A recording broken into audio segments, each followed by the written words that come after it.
Bon, qui n'a jamais eu cette sensation, hein. Le cerveau qui mouline, qui tourne en boucle sur une petite décision, une conversation qu'on a eue, un message à envoyer. Ah oui, le fameux trop réfléchir.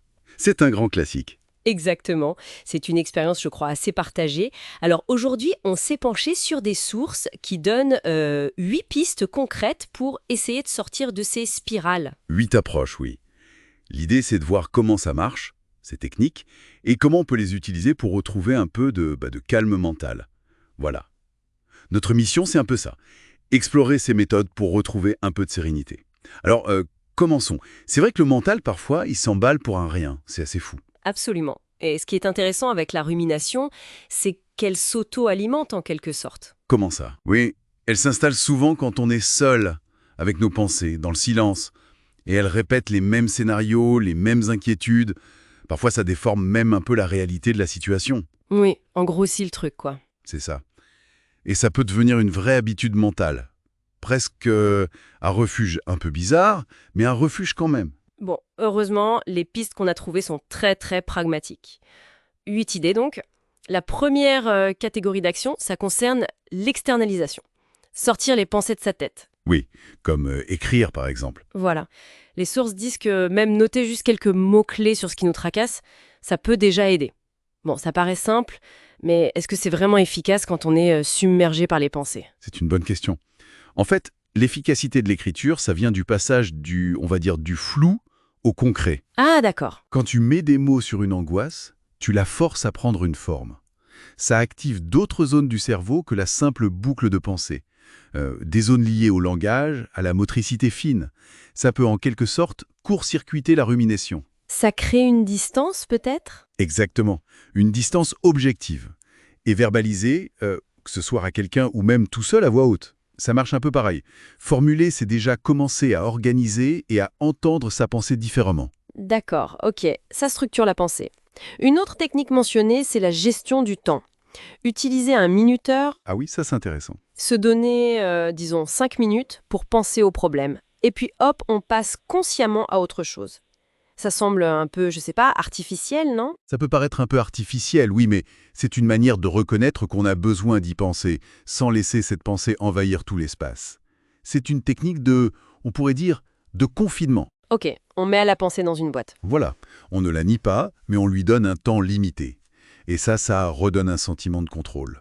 Et dans le même esprit, il y a l'idée de changer de perspective temporelle. C'est qu'à dire. Se demander, est-ce que ça, là, ce qui me préoccupe, ça aura encore de l'importance dans une semaine, dans un mois, dans un an? Souvent, rien que ça diminue l'urgence et l'intensité émotionnelle. Ça, c'est vrai que c'est puissant pour relativiser. Mais bon, des fois, le mental résiste, hein.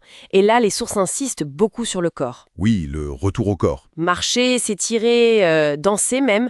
Comment un simple mouvement physique peut stopper une pensée aussi tenace? Parce que la rumination, elle nous enferme dans notre tête. On est souvent déconnecté de nos sensations, du présent. Le mouvement, lui, il nous force à revenir à l'ici et maintenant. Oh oui, Ça active d'autres voies neuronales liées à la perception de notre corps dans l'espace, à l'environnement direct. Et ça interrompt les circuits de pensée abstraites répétitifs.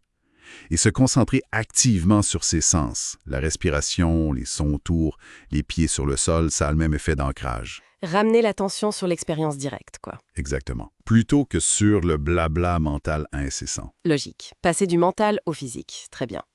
Une autre idée forte qui ressort, c'est l'acceptation. Accepter qu'on ne contrôle pas tout. Oh là oui, le gros morceau. Les pensées des autres, le passé, l'avenir, ça c'est plus facile à dire qu'à faire, non? Comment on fait concrètement quand on est en pleine tempête mentale? C'est sûrement une des étapes les plus difficiles, oui, mais aussi les plus libératrices. L'acceptation, attention, ça ne veut pas dire être passif ou se résigner. C'est plutôt reconnaître lucidement ce qui est hors de notre pouvoir. Ok, concrètement, ça peut être d'identifier, bon, dans cette situation, qu'est-ce que je ne peux pas changer? Et ensuite se concentrer sur notre réaction. Parce que ça, notre réaction, elle est sous notre contrôle. Ça coupe l'herbe sous le pied de la rumination, en fait. Exactement, parce que la rumination se nourrit souvent de ce désir illusoire de tout maîtriser. Et si l'acceptation est vraiment trop dure sur le moment, les sources parlent de distraction positive. Tout à fait. Mais attention, une distraction choisie, constructive. S'engager dans une activité qui nous plaît, qui nous absorbe. Un hobby, écouter de la musique. Oui, lire. Apprendre un truc nouveau, même regarder une vidéo drôle, pourquoi pas. L'idée, c'est d'occuper l'espace mental avec quelque chose de positif, d'engageant. Ça laisse littéralement moins de place pour les pensées qui tournent en rond. Ça brise le cycle. Ça brise le cycle. Et ça peut améliorer l'humeur, ce qui rend les autres stratégies plus faciles à appliquer ensuite. Alors bon, si on essaie de résumer un peu tout ça, face à cette tendance à trop mouliner dans sa tête, il y a quand même pas mal d'actions concrètes qu'on peut essayer. Oui, c'est ça qui est encourageant. Il ne s'agit pas de vouloir stopper net toutes ces pensées, ça c'est impossible de toute façon, mais plutôt de désamorcer ces boucles qui tournent à vide et qui nous épuisent. C'est exactement ça. Les grandes familles d'actions, c'est extérioriser pour clarifier, écrire, parler, gérer le temps et la perspective pour relativiser, le minuteur, la vision à long terme, s'ancrer dans le corps et le présent pour interrompre le cycle, bouger, respirer, Oui.